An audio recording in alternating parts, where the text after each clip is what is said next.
like a formula to make a game fun, I think it would be something that the players can enjoy, something that people they can't kind of keep their eyes off of it. If you can make a game that's like that, where like people are just constantly focused on it, it's like, oh, I'm gonna try to beat this game, right? I think roguelikes have been doing that really well. And you kind of like want to replay and replay the games. Hades, a couple of other games that do really well. But I think the roguelike formula has been kind of like been too harsh already. People are using it too much. Too many indies make roguelikes. There are more genres where you just need the right mind to unlock your playstyle. I believe in you, homie. Appreciate it. Thanks, man. Yeah, I know there's a lot more genres you can explore, and unlock different playstyles. It's just kind of like coming up with different fun mechanics, right? I think what matters most is what the player defines as fun. It could be anything. It could be kind of like a easy Pac-Man game, right? As long as you make it kind of like fun and addictive, and you can get people to spend your quarters, then you got something good. I think that's what probably like more AAA games got wrong. I know I shared with you guys that that video about how Schedule One, that solo dev, he's a solo developer, right? He's like me, technically. He's kind of like me, just making solo developing games, making kind of like a low poly game. How he made it on his game, and now he's technically like his games is sold like millions already. I think what it is that he kind of tapped into that fun mechanic where he was like testing out ideas like, oh cool, I got this cool fun idea I can test out, right? It's all about selling weed and selling about drugs, right? It's like Walter White, but you know, pretty much on a playthrough sort of thing. I think if you kind of like tap into that, know what kind of people will like. It doesn't have to be drugs or necessarily anything. It's just that he kind of like tapped into what is fun for people to play. What gets people interested in making a fun game, right? And there's a bunch of YouTube now doing it too. It's like, how to get, $1 million, or how do you get, this sort of money from doing your better lifestyle sort of thing, right? And kind of like taps into the arcade mechanic, or I guess you can say the putting in the quarter in there, just keep putting quarters, right? Because back then the idea was just getting you to spend a little bit more quarters. I think now it's just more, how do you get the player to play over the 2 hours? Because if you go over the 1 hour, then they're like, oh, I want to return this game, then you're screwed. I mean, it happens, right? I'm sure there's a lot of games that go through that. But if the return rate for those games are past the 2 hours, then you got something real fun. Obviously, you don't want the players to like disconnect and, I had enough of this game. I'm not going to do this anymore, right? You want to tap into that, the player fun mechanics. And I think AAA industries kind of like have failed in that aspect, where they haven't kind of been focusing on that sort of feel where they can say, okay, this is what people like for fun, right? I don't think they don't have playtesters. I'm sure they can hire a bunch of playtesters. I don't think that is it. Maybe they're not just kind of like focusing on the right mechanics or the right dynamics. That could be it too. They should focus more on fun things. But anyways, maybe it's just me. Maybe I'm just ranting too much about it. I wish some games would be better. And it's not just AAA games too, right? There's some indies that are not that good either. I played a couple of them. They were like, okay, let's give this indie a shot. Looks like fun. Looks like a cool roguelike. And then when I play, I was like, okay, this is boring. I'm not gonna give me a refund, right? I don't like it. Or like, this is maybe a free game. This is boring. I don't like it, right? It's not for everybody, right? And there could be, like I was saying, there could be some cool Tower Defense games that you can play out, and you can go, okay, let's try this one, right? But there's some of them that just don't kind of connect, and you go, okay, this is kind of boring. They're not as fun, or maybe they're missing sort of art, or they're missing sort of feel to the game. It's the fun is not there. I think that's what it is. Right? You can think a little bit. I think thinking games are good, but if it's not really that fun, I don't think more people are gonna end up playing it as much. Puzzles are kind of like overdone too. There's too many puzzle games for indies, so I wouldn't recommend having puzzle games. I think you gotta make it fun. You gotta think about that stuff. It's not just animation. It's not just dopamine hits. It's hits for the games. It's more of the it's more of the dopamine hits. Exactly. It's more of like how do you can get your player to enjoy it and go, oh shit, I didn't expect that. Oh crap, now I got a new upgrade. What the hell? What can I do with this? Sort of thing. Like making kind of like, don't make them think. I think players should be able to say, oh shit, now this looks like a cool thing. Let me see what this does. Or like, this looks like a cool upgrade. I'm gonna wait until I get that upgrade, right? That's just kind of like thing that gets more people connected in.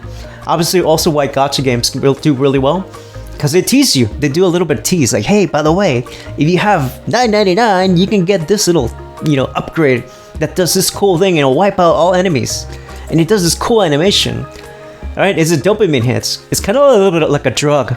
Yeah, I think games are kind of like a drug in a way, right? Kind of like Schedule 1.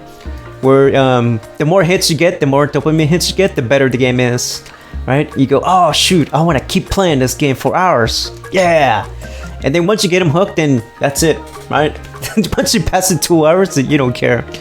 But it's all about getting people to get into that hook sort of feeling. And I think Factorial did that really well. Schedule 1 did it really well.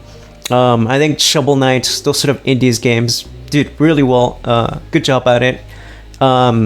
Even though it's funny, because Schedule 1 had to do with drugs, and definitely there was a lot of dopamine hits, right, from that sort of aspect to the game. I think Factorio did good too, just because there's always like a new upgrade. You have to think, oh shoot, what does this factory do? How can I make this faster? How can I make this more efficient? So there was always like a change. There's always like a little different change, or like a different aspect that you can do to make the game kind of more interesting or fun. Right? It's like, what's behind this door? What's behind that door? Sort of thing. The more doors, I think it's probably has to do with doors too. The more doors you can have, the better. Because if you have like different doors that lead to cool new areas, maybe the grass is greener on the other side, or maybe it's not, right? Or maybe if you do this upgrade, you're gonna be much better off. I think that's what really does it well. What's that? Grassroots games. Contra. I love Contra. That game, you better harder. It was hard to stop trying. Yeah, Contra was a good one. I like Contra. Contra had that sort of feel to it, where right, it got harder, but it wasn't so hard that you kind of like give up the game. It was to the point where like, okay, you can proceed to level 1. Level 1's not so hard. Level 2 gets a little bit harder, right, when you kind of get into the level 2 hard. And then level 3 gets really complicated, but you kind of don't want to give it up because you're really far and you don't want to just give up your game. You want to keep going. And it goes the same with Ghosts and Goblins, right? For the NES, the original Ghosts and Goblins, even the Super NES ones, where it's kind of like, whoa, shit, I better not turn off the game because I'm gonna have to start over. And then you don't want that. You want to kind of like play it through. You want to just go see what the heck is behind that door. What is it that, how is this boss? How do you defeat this boss? That's why I think also Dark Souls games do really well, because it has that challenge. It has that kind of like in that dopamine hit, where you can beat it. For example, the thing what Dark Souls does really well is you can beat the boss. You can easily beat it, but you just have to time everything. Like, okay, if I duck under here, or if I do this, then I can beat the boss. But when you miss it and you go, shit, that was my mistake, that's when you start replaying it. But if you, for example, if you go, okay, I have no idea how to defeat this boss, no one's gonna really try it. But you kind of like give a hint, like, oh, you just need to work on your timing, or you just need to work on your skills. Then it's like more personal. It's like, okay, now I have to take on the challenge, sort of thing. And I think it's the same with any kind of game too as well. Contra's a good one. Contra, Factorio, Ninja Gaiden, even Ninja Gaiden did that too. Ninja Gaiden is one of those all hard games that you have to kind of like jump and proceed into different areas. I am surprised so many people, don't mention Ninja Gaiden as being a bad game. Nobody really says it's a bad game. It's a hard game though, for sure. Ninja Gaiden. And I think what maybe like more new AAA titles miss, it's that aspect of it where they make it fun, they make it cool, they make it enjoyable. But where they get you is where they try to like milk you through money, for one, and then they also kind of like put their own kind of like ideas in there too. I think what it is. It'd be funner if like maybe they would just focus on getting the player addictive. That's it. That's all you need. Just make it fun.